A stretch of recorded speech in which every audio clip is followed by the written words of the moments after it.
G'day everyone, Carlton people worldwide. Welcome to another episode. I just want to say thank you to those who have already entered the competition for the 2019 Carlton Guernsey.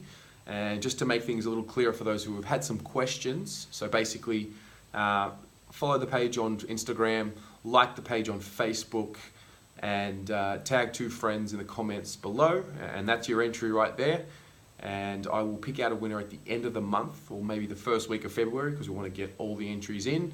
And I will get in contact with the winner. I'll find out your size, find out the number that you'd like on the back, and I will personally, well, not personally, but I will personally arrange to have your Guernsey delivered. So thank you and good luck. And it's great to be giving back to the Carlton community around the world. And also the other question as well that I've been getting is whether people from anywhere in the world can enter. Yes, you can. I will arrange for shipping if needed. And so welcome. It's Tuesday here in Tel Aviv. It's actually pretty cold today. Don't usually say that often, but it is what it is today. An article came out about Sam Walsh, our #1 draft pick, and just wanted to talk a little bit about him. And I listened and watched his interview at the AFLPA event that he did today, and he's just a very interesting young man. You've got to remember, he's 18 years old.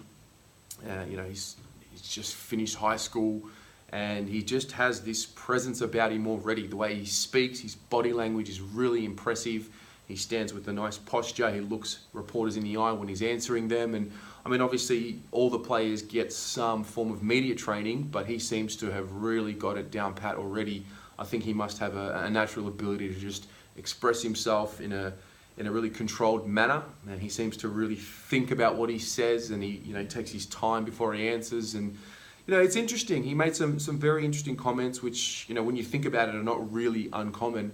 Talked about the grind of the day to day. Now, when you think about an 18-year-old body, I know that he's in elite condition for an 18-year-old, but talking about a guy that's gone from school and playing footy as sort of a hobby, even though he's gone that extra mile to make sure he's performing at the highest level, he now comes into a professional environment. And we sort of saw it a little bit with Paddy Dow last year. It's the day-to-day, the backing up, the grind. At some point, you need to, you just exhaust your love for the game in a sense, and it's like the day-to-day grind is part of your job now. And so this is sort of the reason why I talk a little bit about not having too many expectations on Sam Walsh. He's going to take a few seasons to really blossom, but from what I'm hearing, from what I'm seeing, his body looks good. He looks like he's training well. From the footage and from what I have seen in person, even though it has been limited, I think we've got a ripper on our hands. I'm really excited to see him develop. And by the same token, I'm excited to see Paddy Dow and Lockie O'Brien, in a sense, who have had that 1 year where they've done that back-to-back, day-to-day grind, and now they're used to it.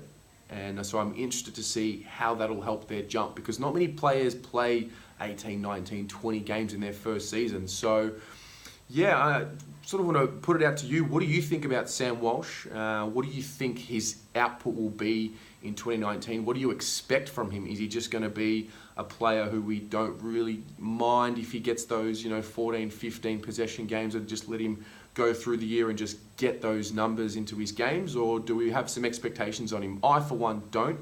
If he has a year not too dissimilar to Paddy Dow, I'm pretty happy with that, to be honest, because for me, it's a long-term project. Obviously, after 3, 4, 5 seasons, you want to see some results from those big, top-end draft picks. But yeah, what do you think?